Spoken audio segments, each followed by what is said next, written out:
Hey guys, Alex here, AG Automotive, and here today we've got the 2023 Hyundai Santa Fe Hybrid, and this is the Highlander version in the black. All right, let's have a look.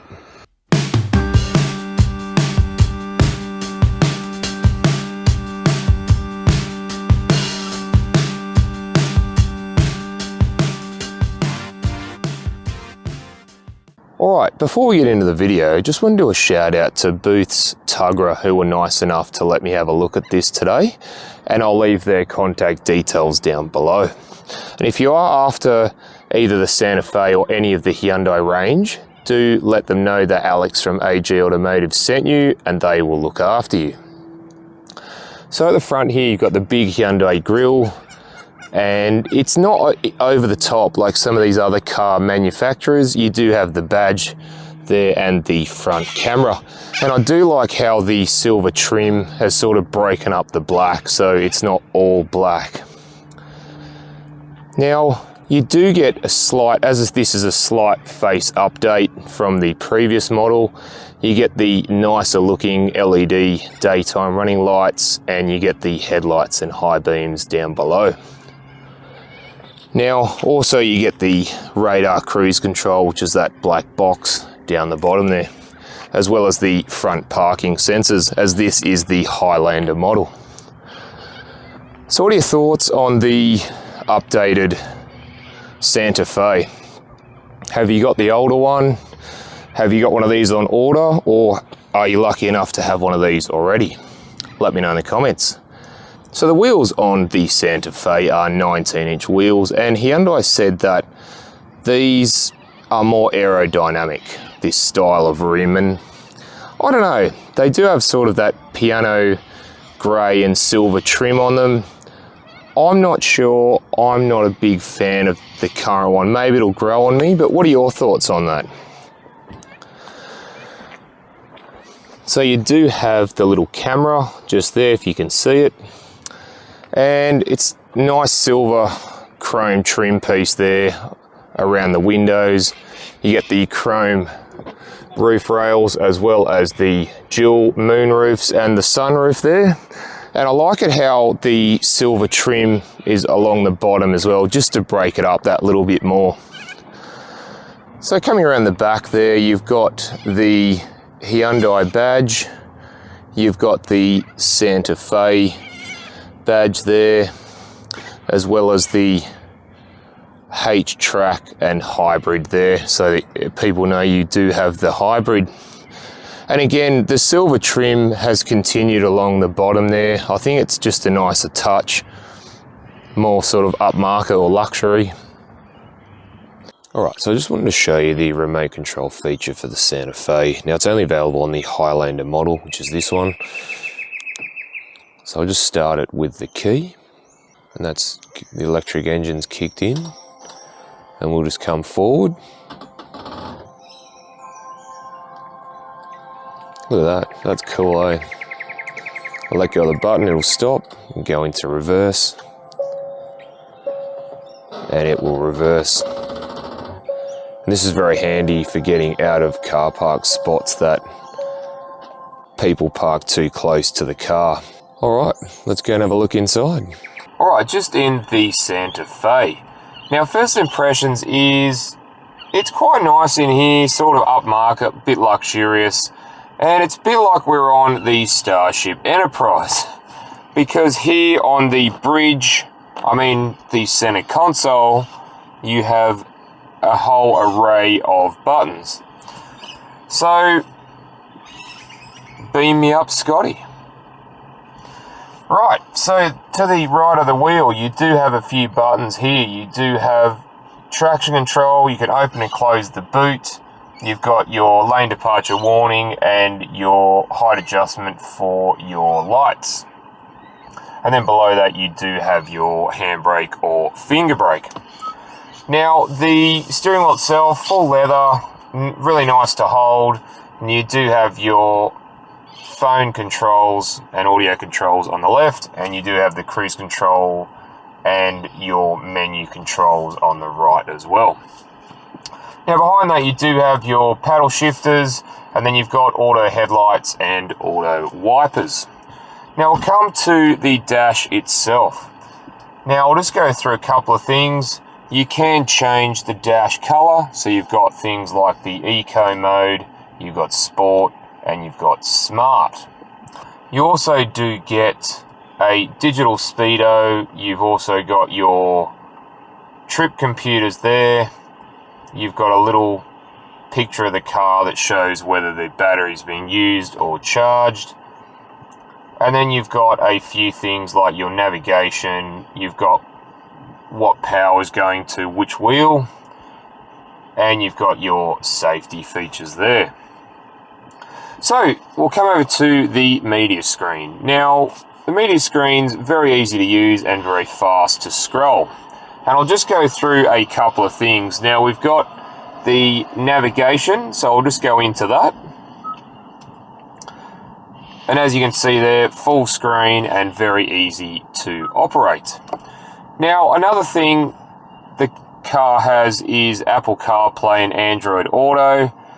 And you do also have a couple of other little things, thing called Passenger Talk, where if I push that, it actually projects my voice to the rear of the car, so you don't have to yell at the kids. Now, you've also got quiet mode, which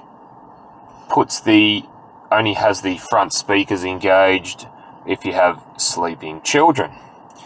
Now, the radio is AM, FM, and digital radio as well.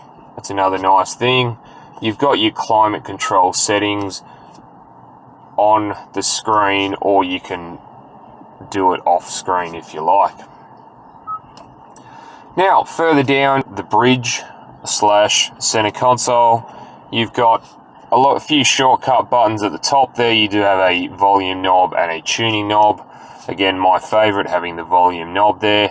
Although I think they should have swapped them around and have the volume knob closest to the driver. And below that, you do have your dual zone climate control. And you also got a button for driver only. So if everyone else is freezing cold and you're not, and you want the fan on just you can do so. You've also got a few buttons here. You've got hill descent control, you've got your parking sensor button, you do have your 360 camera button. So you do have this drive mode wheel. You've got eco, sport, and smart. You've also got a terrain mode, so you can go snow, mud, or sand. Next to that, you've got auto hold. You do have a heated steering wheel. Oh yeah, for those cold winter mornings in Australia. And then you've got your gear selector there. And then underneath, you do have fan and heating seats for both the driver and passenger. So in here, you do get a cup holder and a USB. And you also got the wireless charging indicator. And then you get a separate cup holder behind that, and you get this wireless charger port here, so you just pop your phone into there and it starts charging it. Again, I like those sort of things, and it's good because it's out of the way. It's not sort of laying flat or taking up a bit of room. So under the bridge or the center console, you do have a whole heap of storage there, and you do have a 12-volt plug and a USB plug there as well. And the armrest. Now, I'll be honest, either my arm's very bony, but I'm not really feeling that it's that comfortable and that soft. If you push it down, it is a little bit soft, but I'm just feeling when I put my bony arm on it, I guess, it's not. So inside here, you do have a little tray there, and you do have a whole heap of storage space under there. And we'll come over to the glove box. Now, the glove box is actually pretty big. You've got enough space there for your books and a few iPads. Again, well done to Hyundai. And just above that, you do have this storage spot for phones, or you probably could fit an iPad in there, but it'd probably stick out a little bit. But if you want, like, going on a road trip and you want lollies or tissues or something like that in there, then you can. And the dash itself is very, very soft. And there's sort of like an indent in the dash there that's sort of been cut out. And yeah, it feels soft all the way across. And you've also got nice soft armrest as well, and nice stitching there too.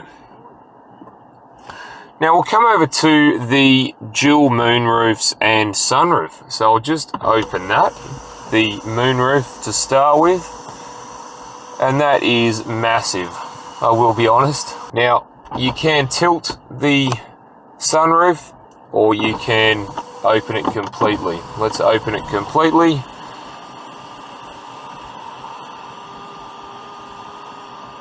And it goes back really, really far. So I am pretty impressed actually with that. All right, let's go and have a look in the back. All right, so just in the back of the Santa Fe. Now, first impressions is, you know what, it's reasonably roomy back here. Now, I'm 6'1" or 185 centimeters, and this seat's set up for me. So I've got plenty, well, I've got a bit of headroom there.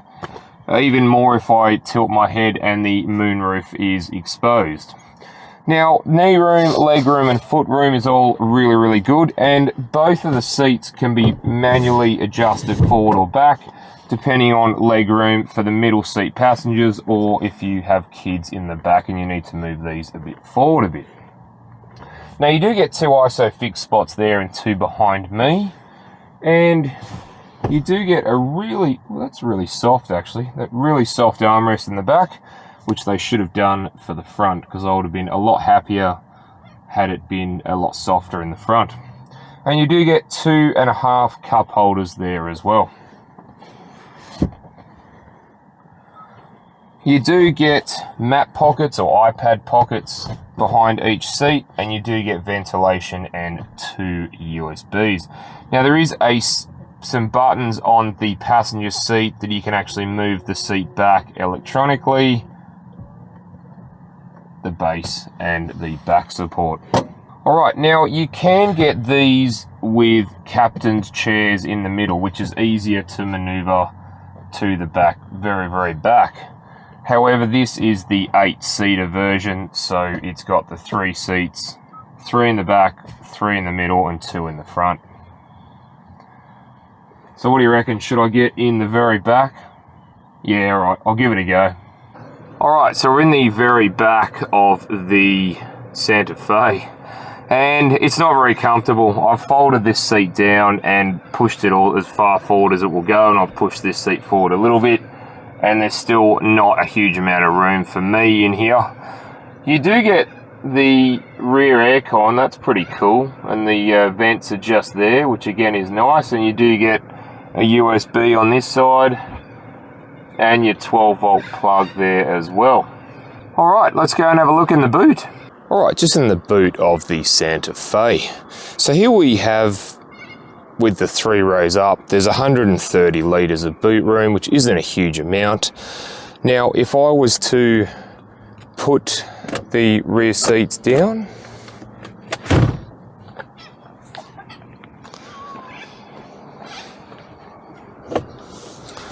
that goes up to 571 litres of boot room in there, and then I can actually fold using a couple of buttons, fold the middle row flat, and then you get 1649 litres of boot room, which is humongous.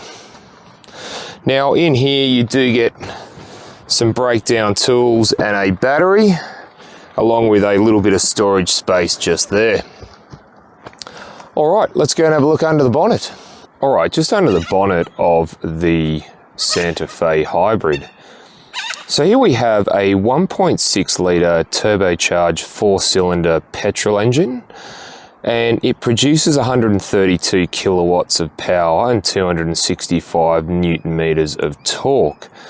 Add to that an electric motor that produces 44.2 kilowatts of power and 264 newton meters of torque, with a 1.49 kilowatt hour lithium ion battery pack.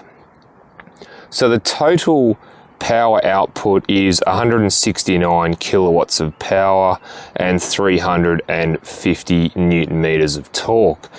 And that's mated to a 6-speed automatic transmission driving all 4 wheels. All right, let's go for a drive. Right, we're just going for a drive in the Santa Fe. So vision at the front is really good straight ahead and towards the passenger side. The rear vision mirror is high up.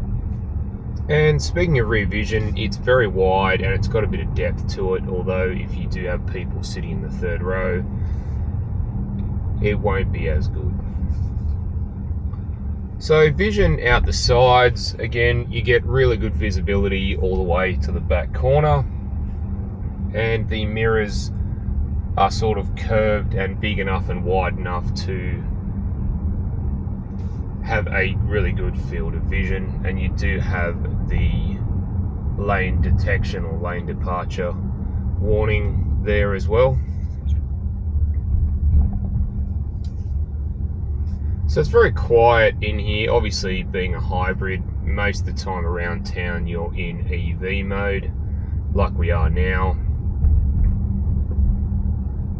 And it just feels very smooth, actually. Obviously, the more you plant your foot, the engine will then kick in and the 1.6 litre turbo comes to life. So I like the layout for the buttons. Everything's very easy to use, and me being 6'1" or 185 centimeters, I've got good reach all round. Now the volume knob is all the way over at the top corner there, which I think maybe Hyundai could put the volume knob closer to the driver. I think I said that on the Palisade as well. So we're just going to get onto the freeway.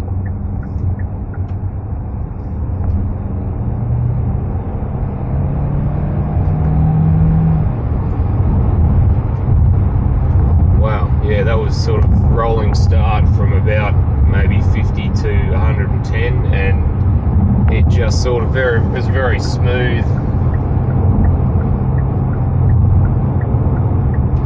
And I do like the cameras in the when you indicate, the cameras come on either side, which is a really nice touch.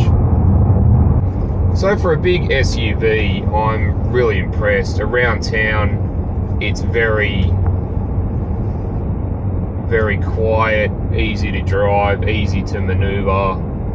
And when you want to get it on the freeway, it's got the power from the 1.6 litre turbo, which again is, yeah, you get sort of best of both worlds there. Alright guys, thanks for watching, and don't forget to like and subscribe, and I look forward to seeing you on the next one. Alright, thanks guys.